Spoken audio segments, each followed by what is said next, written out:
তারা তাদের দেশের মানুষের নিরাপত্তার কথা, তাদের উদ্বেগের কথা বলার জন্য প্রধান উপদেষ্টার কার্যালয়ের দিকে যাচ্ছিলেন।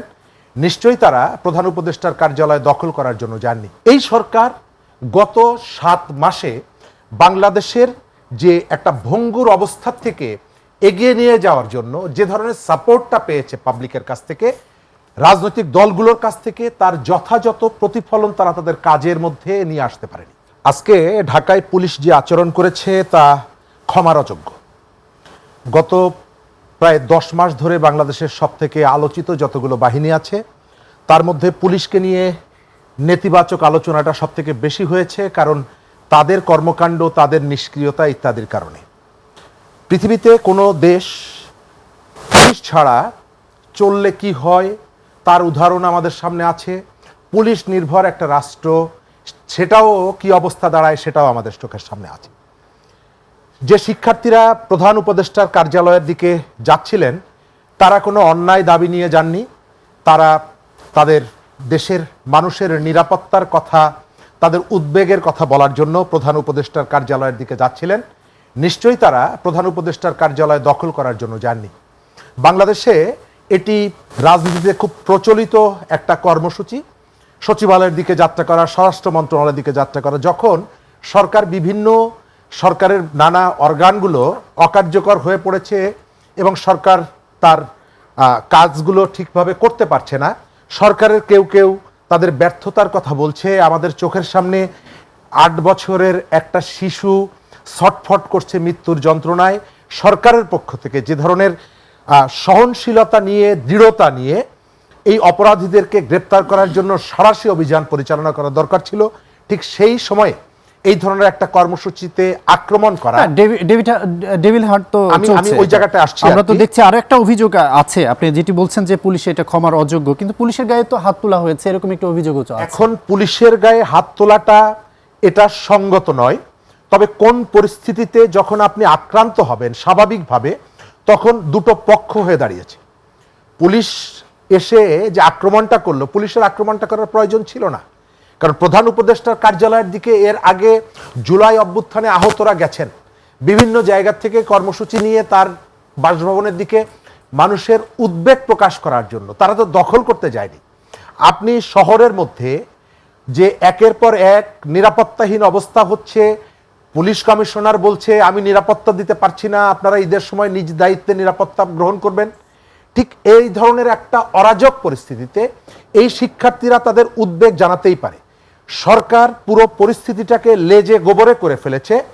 আপনি দেখছেন যে গত 1 মাসে বাংলাদেশে 33,000-এর বেশি মানুষকে গ্রেপ্তার করার পরেও এখানে আইন শৃঙ্খলা পরিস্থিতির কোনো উন্নতি তো হয়নি, বরং অবনতি হয়েছে। কিন্তু উদ্বেগের জায়গাটা হচ্ছে যে এই যে সারা দেশের সমস্ত মানুষের এই উদ্বেগটাকে সরকার এখন পর্যন্ত কর্ণপাত করছে না। আমি সরকার বলতে সরকারের যে টিমের প্রধান যিনি আছেন, গত কয়েকদিন আগে যে ইন্টারভিউটা তিনি দিয়েছেন তার ভেতরে কোনো রকমের কোনো উদ্বেগ নেই, আইন শৃঙ্খলা পরিস্থিতি তিনি উদ্বিগ্ন নন, এই ধরনের বক্তব্য তার মুখ থেকে বেরিয়ে এসেছে। এর ভেতর থেকে আমার যেটা ধারণা যে মাঠের প্রকৃত পরিস্থিতি তার কাছে যায় না, অথবা ধরেন যে এই ধরনের একটা অবস্থায় তার সয়ে গেছে।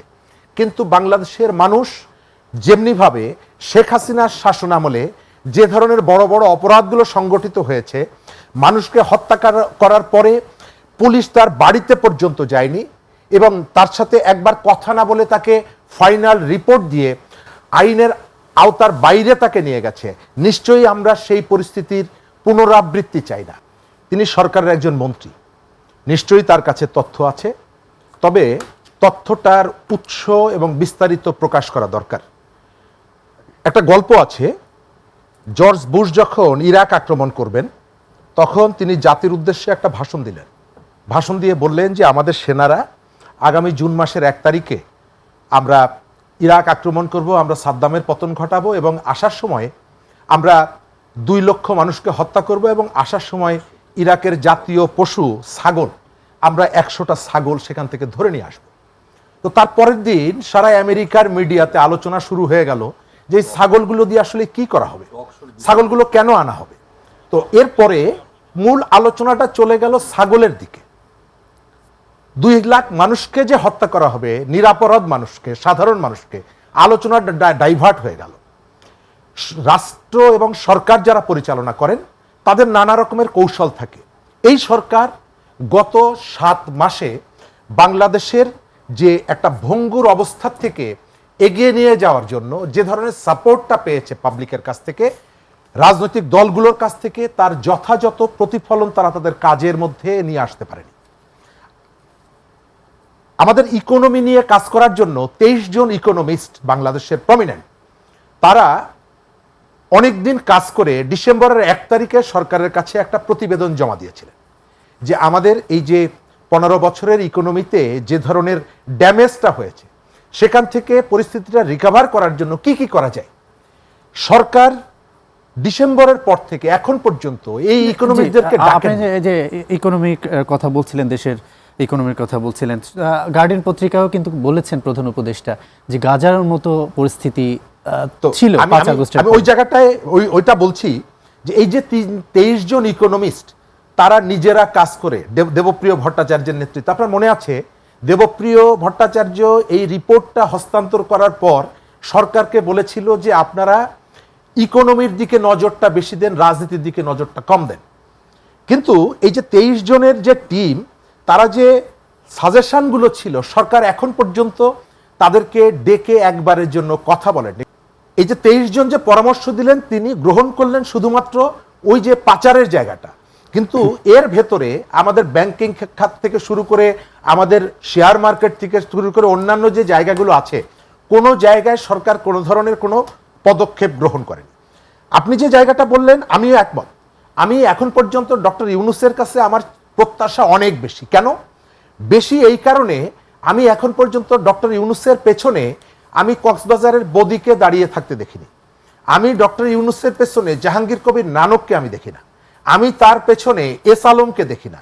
আমি তার পেছনে বিসমিল্লাহ গ্রুপকে দেখি না। সুতরাং আমার প্রত্যাশা অনেকটা বেশি যে তিনি এই ধরনের জায়গার সাথে কোনো রকমের কোনো সিম্প্যাথি না দেখিয়ে তিনি দৃঢ়তার সাথে রাষ্ট্র পরিচালনা করেন।